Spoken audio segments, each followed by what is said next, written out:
Tonight's meal, tilapia surprise with boiled cabbage. Begin cooking steps 1 through 50 now. Are you kidding me? Making dinner shouldn't feel like doing a 1,000-piece puzzle.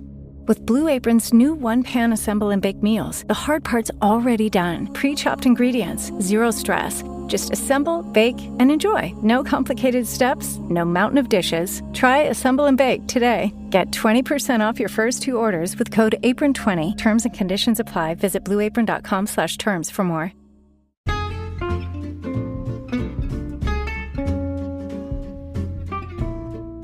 Hello, and welcome to It's a Fandom Thing. I'm your host, Erin Marlowe, and each week I'm joined by a panel of guests to discuss all things fandom and pop culture, primarily from a female perspective. You'll find everything from fanfic, to cosplay, to Schitt's Creek, to Supernatural, and everything in between. So put on your favorite piece of fandom merch, set aside that fanfic that you're writing about your OTP, and sit back and enjoy this week's episode.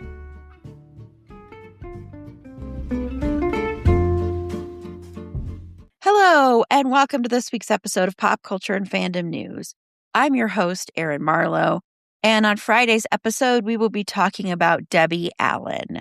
And joining me for this week's Pop Culture and Fandom News episode and the Debbie Allen episode on Friday is Tiff. Hello, Tiff.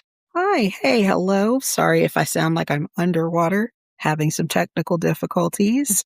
Erin is working it with me, though, so we're going to power through. You sound better now, so Huzzah! So fingers crossed. Fingers crossed. But I'm glad to have you here. And so before we get into Debbie Allen on Friday, we are going to go ahead and get into some pop culture and fandom news. So first up, Tiff, what is one thing in fandom or pop culture that you're into or looking forward to or want to rage about? Well, because, have 2 kids, dear daughter and darling daughter, my Valentine's was spent with them because they made me be their Valentine's. So, you know how that goes. So we went and saw the new Sony animated film called GOAT. And it's legitimately about a goat who wants to play Roar, ROAR. And in the history of that game, it's all been, bigs. So like the star of his local team is a Black Panther. And then the other star on another team is this like giant horse and all of these like polar bears and rhinos, things like that. And here he is, he's a goat and he has dreams of playing in this league. And his mother always believed in him and taught him that he could do anything that he put his mind to. And he happens to get a chance via social media to get signed to his local team. And, it's really, it's very cliche, not going to lie. It is, but it's the power of teamwork and, having that belief in yourself that you can help in other ways and you can do things that maybe other people can't do, that they don't expect you to. I was pleasantly surprised. Sony Picture Studios, can we please get Spider-Man Into the Spider-Verse Part 3 though, please? Like, you all did a whole separate movie and we're still on a cliffhanger from like 3 years ago. So can we please get some Miles Morales? Can we see what's going to happen with that? But I was pleasantly surprised with this. It was fun. The soundtrack was really good.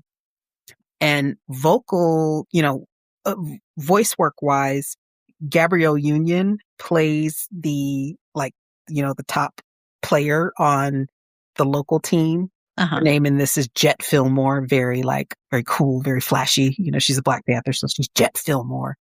Her voiceover work is like really good. Her vocal work for, how that goes. Like sometimes you find out that not everybody should do animated work. They should, like, just because you have a big star, you should not necessarily be cast as for an animated film.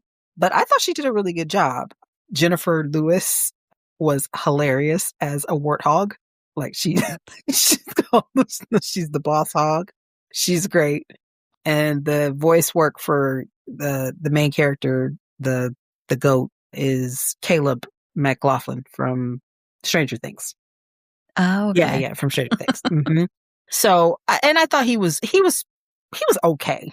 He was okay. Like I wasn't like, woohoo, something to write home about, but he was okay. And then the nemesis, the horse on the other team, is Aaron Pierre, and he was good. I thought he has a really strong voice, I think, for this type of, for animation. I think he has a good voice for animation. So yeah, but it was good.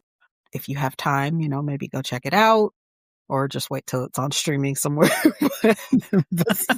But Sony, give us Into the Spider-Verse 3, please.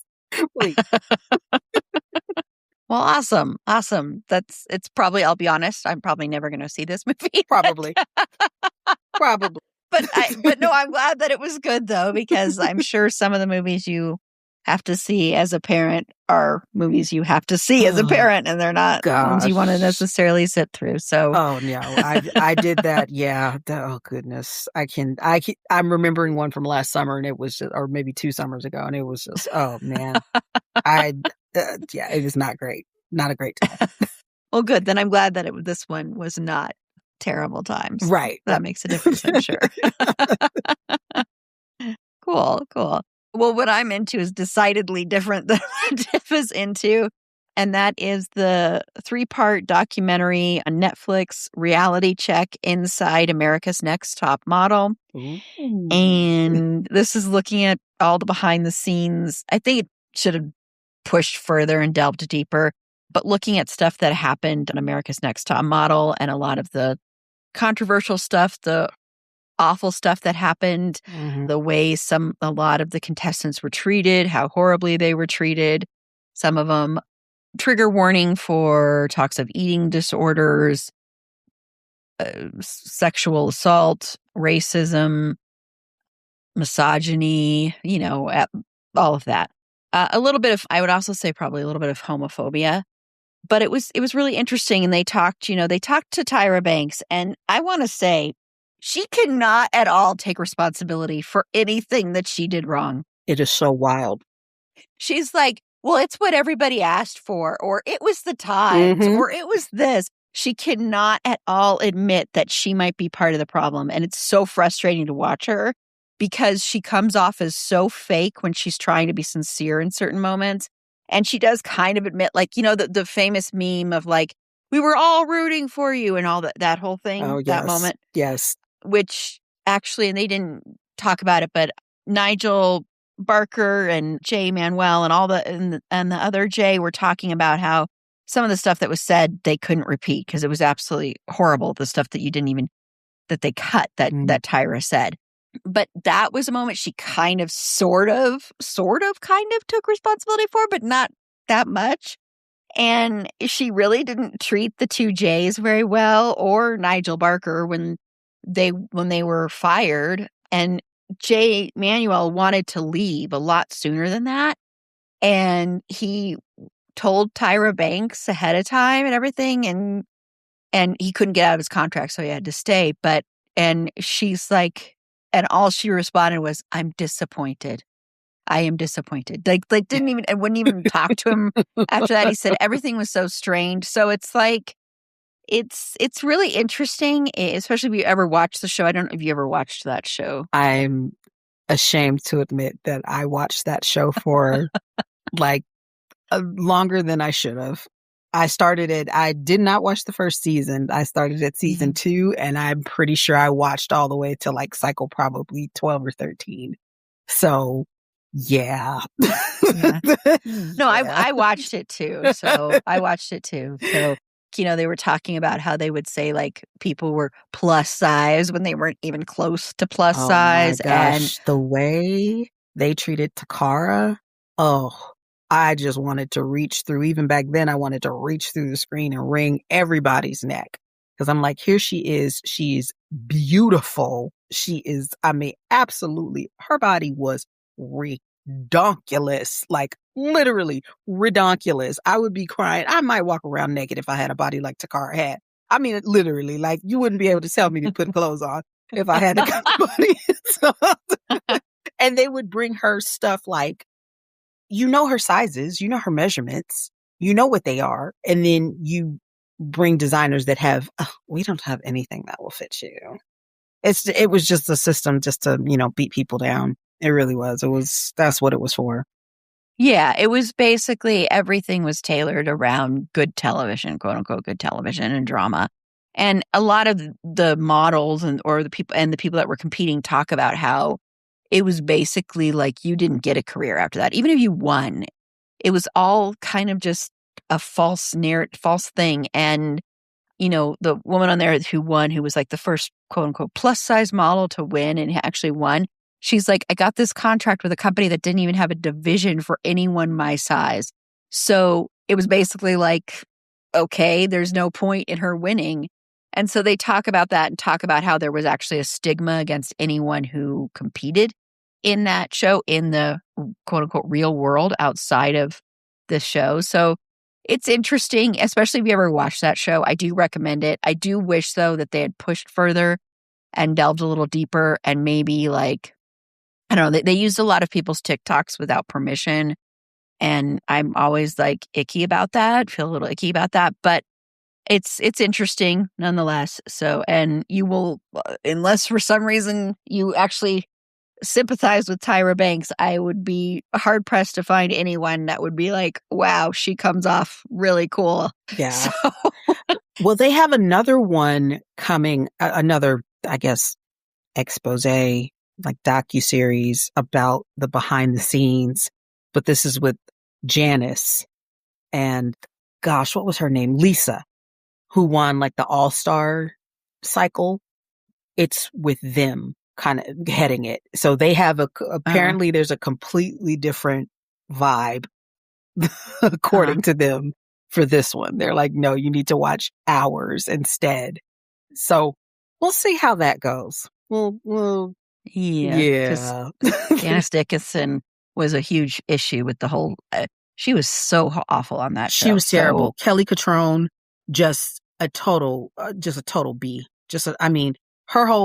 Kelly Catrone's whole thing was just, I'm just mean and evil because I can't do what these girls do, or I can't look like these girls. Like that. I'm like, what is your point? Like, what is your point of being here? Like, you bring nothing to the table. And I loved actually the couple of cycles that Andre Leon Talley was on, because I'm like, see, this is the only person that actually knows what he's talking about. Like, legitimately, he's the only one that has something to say, and that has something to say in a critical way that is also constructive. Like, none of you other suckers had anything good to say about anything. Yeah. So that's on Netflix, and then keep a lookout for the other one, I guess, too. So, yeah. Okay. Well, we're going to go ahead and take a quick break. And when we come back, we are going to watch a trailer called Undertone. So we'll be right back. Every group has someone who insists on doing things the hard way. They might be paying for a subscription they forgot they had, or refusing to update their phone because it still works. It's easy to be that person, especially when it comes to something that feels so simple as your wireless plan. But if you're overpaying for wireless, switching to Mint Mobile couldn't be easier. In fact, switching is so easy, it makes staying with your existing provider the hard option. With Mint Mobile, you bring your own phone and number, activate with an eSIM in minutes, and start saving immediately. No long contracts and no hassle. It's the same coverage, same speed, just without the inflated price tag. It's the premium wireless you expect. Unlimited talk, text, and data, but at a fraction of what others charge. And for a limited time, you can get 50% off 3, 6, or 12-month plans of unlimited premium wireless. Plus, they offer a 7-day money-back guarantee, just in case you want to switch back. Mint Mobile is a game changer if you want to stop feeling like you're overpaying and not receiving a good service. As a customer who has made the switch, my wireless has gone from being a bill that I hate paying to someone that I boast about to all of my friends, ready to stop paying more than you have to. New Mint Mobile customers can make the switch today and for a limited time get unlimited premium wireless for just $15 per month. Switch now at mintmobile.com/fandom. That's mintmobile.com/fandom. Upfront payment of $45 for 3 months, $90 for 6 months, or $180 for 12-month plan required, $15 per month equivalent. Taxes and fees extra. Initial plan term only. Over 50 gigabytes may slow when network is busy. Capable device required. Availability, speed, and coverage varies. Additional terms apply. See mintmobile.com. Okay, so it is that time.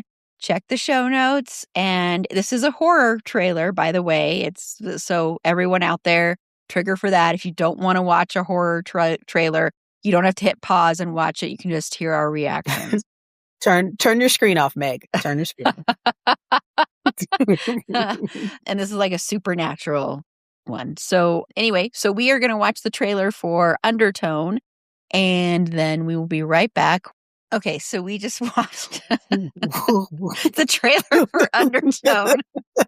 And a big reason I wanted to watch this trailer is because it deals with someone who has a podcast. And I'm like, great. This and it's a woman hosting it. So on top of it. And a spooky podcast. We don't host a spooky podcast, but So Tiff, was this your first time watching and listening to this? Yes, I had not heard of this one, and it, yeah, that it's something about that,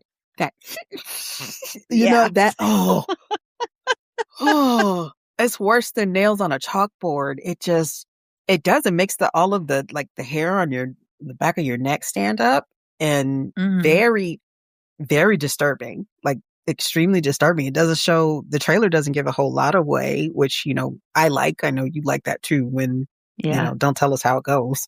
We don't want to know that. But yeah, oh man, that's spooky ooky.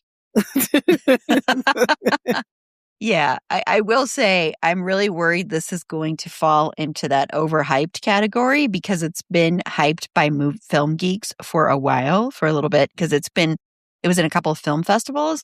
And according to some people, and these are people that are not paid to do this, paid to give positive reviews or anything.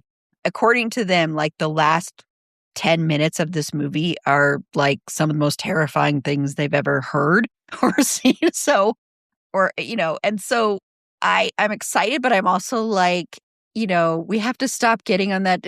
This happens every year with horror movies. There's some movie that everybody kind of says, this is the creepiest movie of the year. This is the scariest horror movie of all time. And then it hypes it up so much that I think a lot of people then want to rebel against it being that way, or it turns out not to be that way. I know that was kind of what happened with Longlegs, which I happen to love Longlegs, but a lot of people didn't. And a lot of people were pissed because it was hyped up as this one of the scariest movies ever made kind of thing. So that's my only worry. Yeah. Because I do take issue with them saying the first great horror movie of the year, because that was 28 years later, The Bone Temple. But all of you decided not to spend your money and go watch that movie. I'm still so pissed about it because that means the third one might not happen. And if you watch 28 years later, The Bone Temple, and the last minutes of it, you'll understand why I'm so flippin' pissed if that doesn't happen. And also, everybody who sees that movie loves it. So it's not like it's divisive. Okay. It's just they marketed it wrong. They marketed it like people thought it was the same movie. And so people were like, well, that movie already came out. So I know that's a totally different movie, but I'm not going to stop talking about that movie because that is the best in the whole 28 years later franchise for me. And it just bothers me so much. It also pisses me off because Nia DaCosta deserved to get more recognition, more success from it, because she did an incredible job. And anyway, sorry, that's a totally different movie. No, but it's valid. It's valid when they take away the fact that, okay, yeah, I know we're only 2 months into, or 2.5 months into the year, but it's you had a movie right there that is, and I haven't seen it yet just because I haven't been able to get to the movies like I want to. I'm stuck watching animated films right now. So, well, yes, I'm not talking to you, Tiff. I'm talking to you. But I did, and I did want to see it, even though I was immensely let down by 28 years later. I was not well pleased with that film. I Same.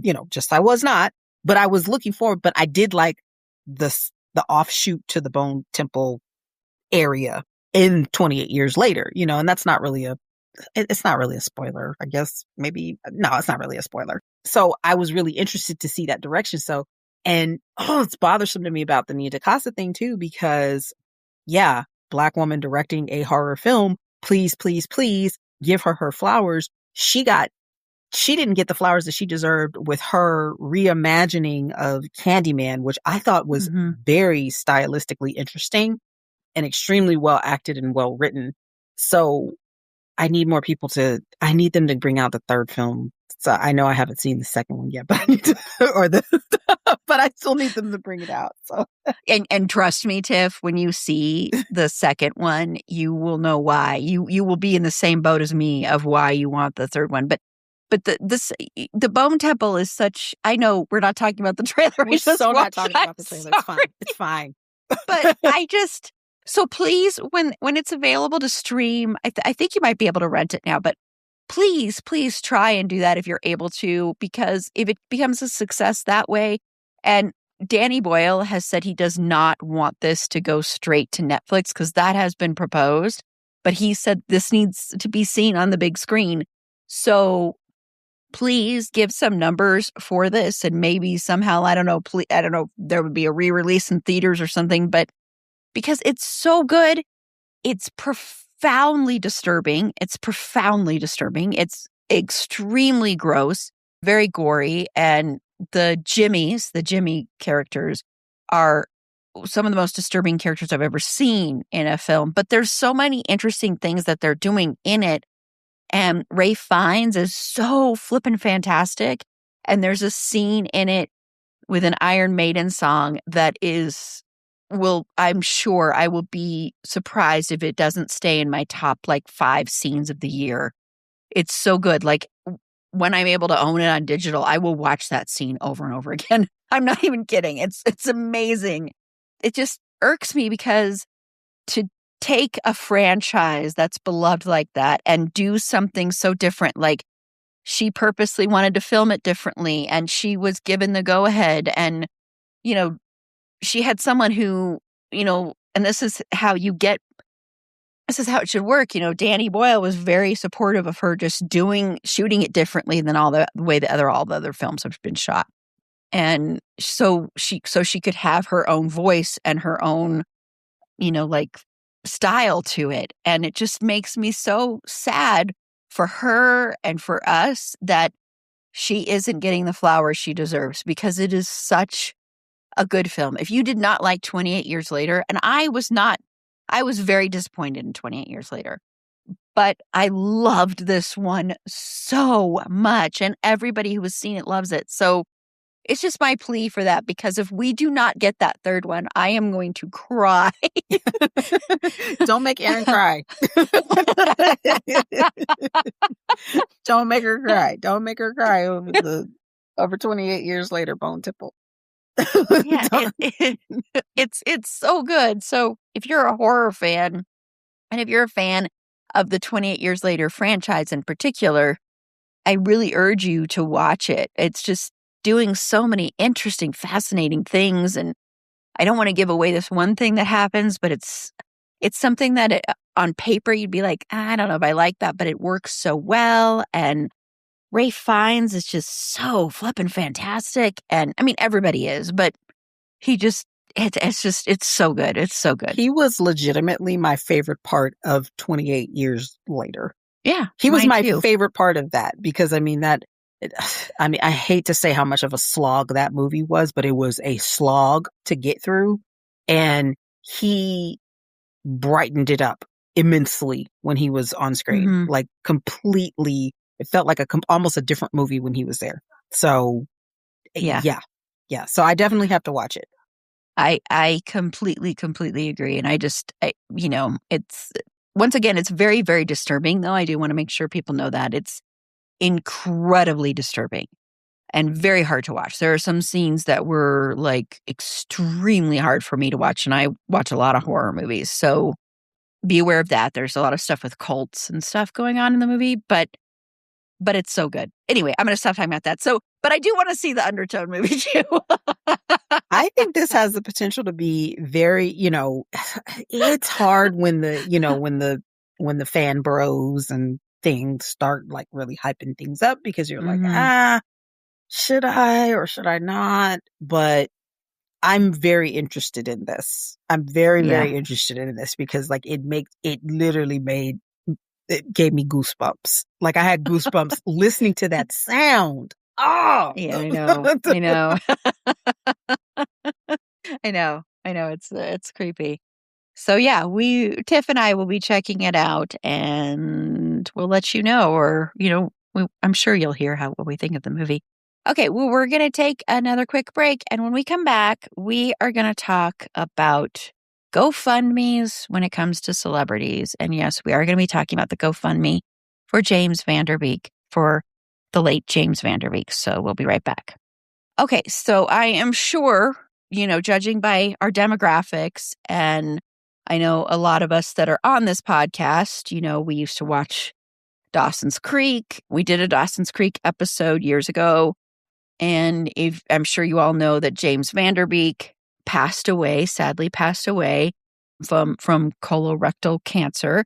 And after he passed away, there was a GoFundMe started. And I want to say before we get into this, I'm not at all like saying it's not a tragedy that he died so young, because it is. And it's a tragedy that he left behind 6 kids. That's awful. He was so young. He was in his 40s, so young. So I want to preface this by saying neither one of us are at all like saying that's, we're not trying to insult that or saying it's not a tragedy or anything like that. But there have been legitimate concerns coming forward because right after he passed, GoFundMe was started for his wife, Kimberly, and their family. And I'm going to read a little bit from the GoFundMe. So it says, James Van Der Beek was a beloved husband, father, and friend who touched the lives of everyone around him. After a long and courageous battle with cancer, James passed away on February 11th, 2026, leaving behind his devoted wife, Kimberly, and their 6 wonderful children. And it goes on to talk about how in the wake of this loss, Kimberly and the children are facing an uncertain future. The costs of James' medical care and the extended fight against cancer have left the family out of funds. So they're saying your generosity will help cover essential living expenses, pay bills, and support the children's education. And so, and hey, healthcare in this country sucks. And people, no matter how much money you have, can end up being, bankrupt and everything like that from healthcare. Neither one of us are criticizing that. But this started out initially supposedly started out asking for $350,000 as the goal. Then they kept upping it. And now it has, at the time of this recording, and it'll probably change. This is Friday, February 20th at 7:44 Mountain Standard Time. It has raised $2.7 million, a little bit over that. And so it has received pushback because, number one, there are a lot of people that have a lot less that struggle to raise any kind of money from GoFundMes. Also, it came out that they recently, they live in Texas, and they had purchased this, or they were renting this basically like compound almost, like a mansion on huge acres, like 36 acres or something like that. Well, it came out they actually purchased this home like I think it was just a few months before he passed away, for $4.8 million. And they also have a home in Los Angeles that they rent out for I think it's like $12,000 a month or something like that. So when that stuff started coming out, people were like, well, had legitimate concerns like, well, why would they need this GoFundMe? And then also his wife, Kimberly, is very anti-vax and has a lot of other really weird views as well. So it was another reason. So again, I know a lot of people that are panelists and a lot of people that listen to this are really heartbroken over his passing. This is not about his passing. This is about this GoFundMe.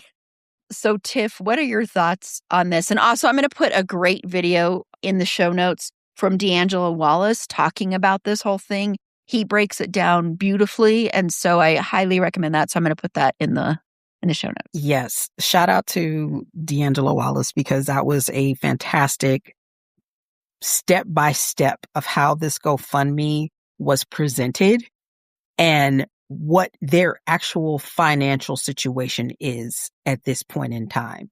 So the basic gist of it is that a lot of those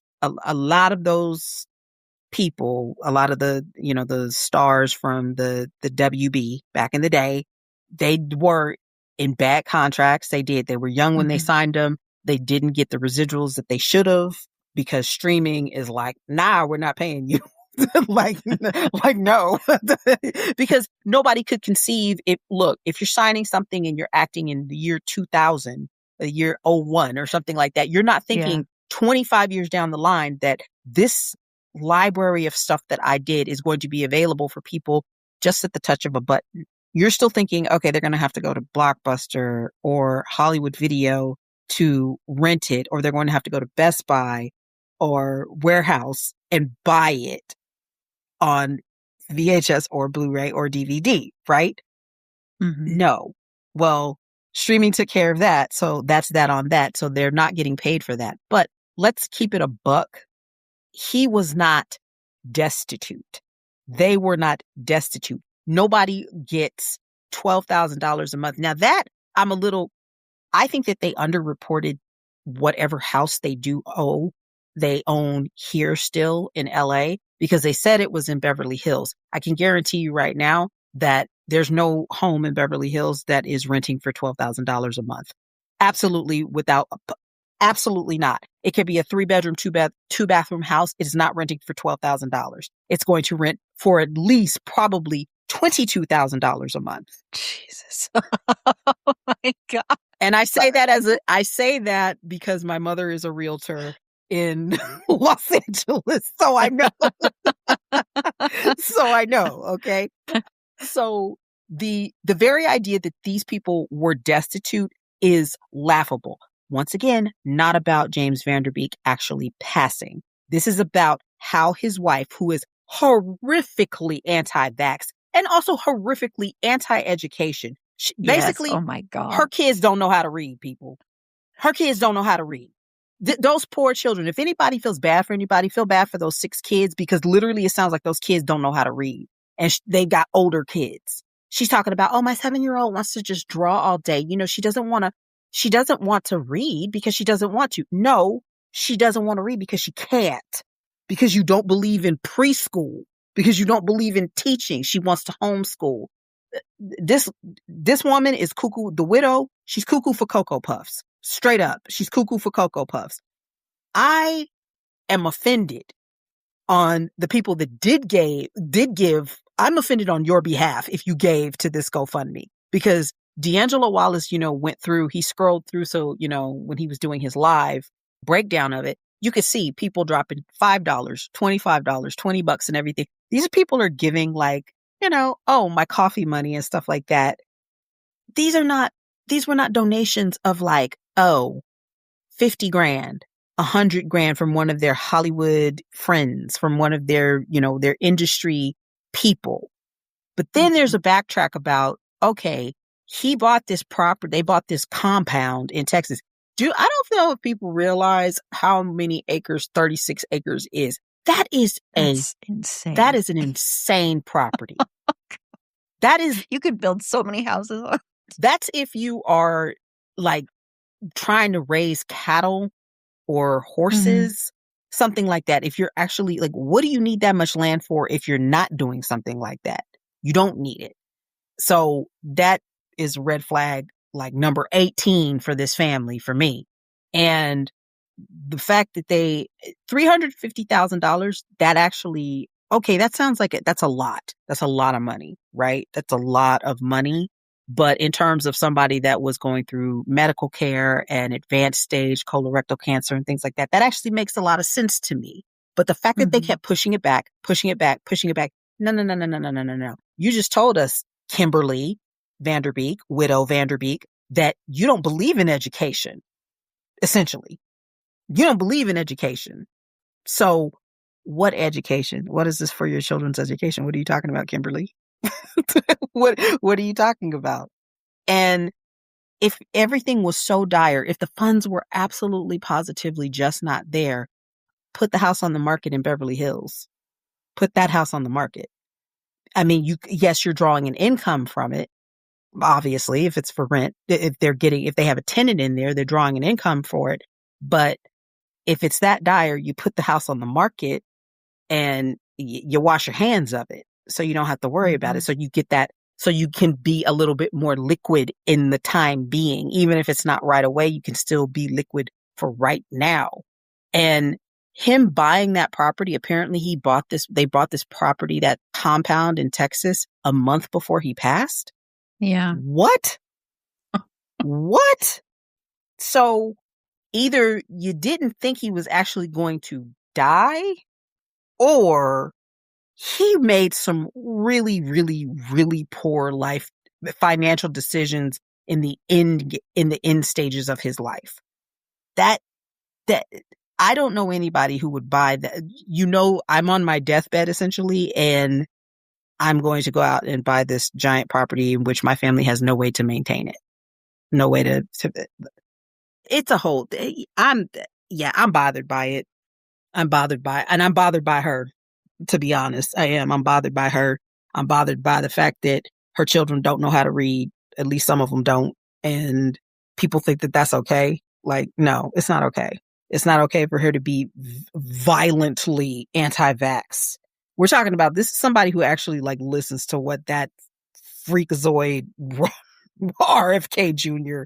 says. Yeah. This is this woman. You know, look at who she follows, and look at who she, what she likes. And it's all on D'Angelo Wallace's, all on his video. So if you're interested, look at the YouTube that he dropped that Erin's going to put in the show notes. Cause no celebrity should have, air quotes, celebrity. You should not have, no, you have enough family to support you and friends to support you. I don't want to see you having a GoFundMe. Go away. Other people actually need support. Like other people do. And I don't want to hear about grief is not grief. You don't know about her grief and everything. I'm sure she's grieving. I'm sure she is. Yeah. She still doesn't need your money. She does not need your $20. So keep your money in your pocket. If you thought about giving, keep your money in your pocket, people. Yeah. Yeah. And I mean, because on the one hand, I do think there is a commentary, there is something to discuss here deeper, which we won't on this episode, but about how screwed up our healthcare system is, that even people that make a lot of money can legitimately go bankrupt from it. It's very, very, very true. So there is something to be said about that, and there is legitimacy to that, and there is a just deeper, further discussion that we should have as a society as a whole.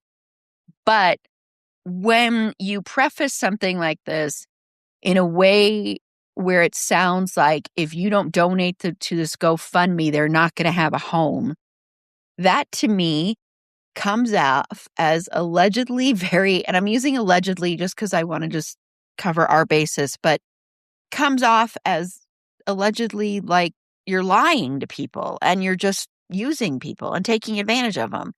And, the everyday person there are people that have donated to this who don't even have that much money, and they've even said it, but they want to donate because they feel so bad. And so when that happens, that is when you get into some very icky, gross territory, in this territory of taking advantage of fans and taking advantage of people who don't have access to the funds that you do. Because to me, it seems like and we don't know this, of course, but that he wanted to purchase this so that he'd make sure they had a home. But that, to me, if you're going to do that, that means you legitimately feel like you can afford to stay in that home if you're going to do that. Otherwise, like Tiff said, that would be a really poor financial decision to make and would really leave your family really struggling if you did that. But again, if you are struggling, you don't have to live on a 36-acre place. You don't have to do that. You can sell your property that you have in LA that you're renting out. You can sell that. There are other options available to you. It's not like where a lot of people who are going through this exact same thing don't have those options available, don't even have a GoFundMe, don't have any support system out there, and they're legitimately struggling. So that's why it's so off-putting. And I know there are all these like other actors and stuff that are so pissed that people are calling this into question, but that's because they're also living in a different land. There's a different world that people live in that actually make money. And allegedly he comes from also a very well-to-do family, or at least well-off. And so it's like there has to be other people in their circle that can help them. But doing this GoFundMe and having people that legitimately out there are struggling, donating like 10, 25, all that, it really, really rubs me the wrong way. And again, there are issues galore with our healthcare system in this country. There are issues galore with the way child stars were treated. And just because somebody was a celebrity does not mean they are rich by any stretch of the imagination. There are a lot of people that are poor, that are legitimately poor, or at least middle class or lower middle class, so, everything like that, like struggling. And there are legitimate people that have been successful in their careers that are now really struggling. That's legitimate. But this to me doesn't sound like that. If you are going to purchase this, and then if you also own a home that you're renting out, it's just like, okay, that right there, you could sell that Exactly. and have some stuff. It's like, you have an income property. You have it makes no sense. Income property. It's so disingenuous. It's so disingenuous. That had me heated. I'm sorry. Whew, that had me heated. No, it's okay. Me too. Because, when he passed, I shared like some, last minute video he had made and all this stuff about, because it is sad. It really is sad. And it really is tragic for his kids. I feel really bad for his kids.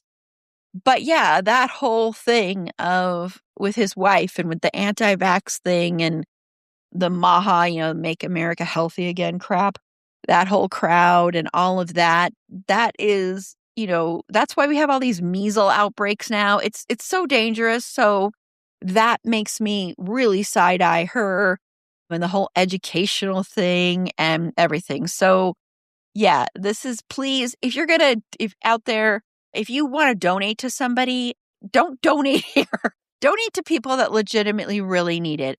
When D'Angelo Wallace made that YouTube video, it was at 2.6 million. Mm-hmm. So people are continually donating. Yes. So we don't need to keep donating to that. Stop it. That's Stop. Don't do it. Don't hit that. Don't hit it. Move to somebody else's GoFundMe. What? Yeah, exactly. Gosh. Literally, there are so many other people that need your assistance and need your help, that need actual mutual aid. These are not your mutuals. This, whatever, what's her name? I forget. What? Kimberly Van Der Beek and her 6 kids are not your mutuals. Yes. So just don't. Exactly. So yeah. That does it for this week's episode of Pop Culture and Fandom News. So thank you, Tiff, so much for joining me. I really, really appreciate it. I think this was a great conversation. So thank you again for joining me. And we're going to go ahead and close out. And if you want to just tell everybody where they can find you. Well, sure I can. I am on the interwebs at Who Is Tiff Is Me. And generally speaking, I'm on the Discord with the It's a Fandom Thing pod crew. We've got all sorts of goodies. Good kind of channels over there. We've got your pets. And my pet happens to be literally standing on a keyboard right now. Like she looks like she's typing. So we've got books. People have been dropping a lot of interesting book reads lately. So if you want to come in and check that out, if books are your thing, take a look. It's a lot of fun. Yes, please do. And Fergie the dog, you can see pictures of Fergie over there on the Discord channel. And you can follow her on TikTok. And someday I will post a new video of her, I promise. But her handle is Schroeder and Fergs. That's SCHROEDERANDFERGS. It's long, but it's worth it. To find all our past episodes and links to our social media, including that Discord server that Tiff mentioned, head on over to our website. It's a fandomthingpod.com. And while you're there, consider becoming a Patreon supporter today. For as little as $3 a month, you get ad-free content, you get episodes a day early, and you occasionally get bonus content as well. So check the link in the show notes or head on over to our website again. That's it'safandomthingpod.com and click the Support Us tab there. And on Friday's episode, Tiff will be back to talk about Debbie Allen. So until next time, remember, it's a fandom thing. Black Lives Matter, stop Asian hate, and free Palestine.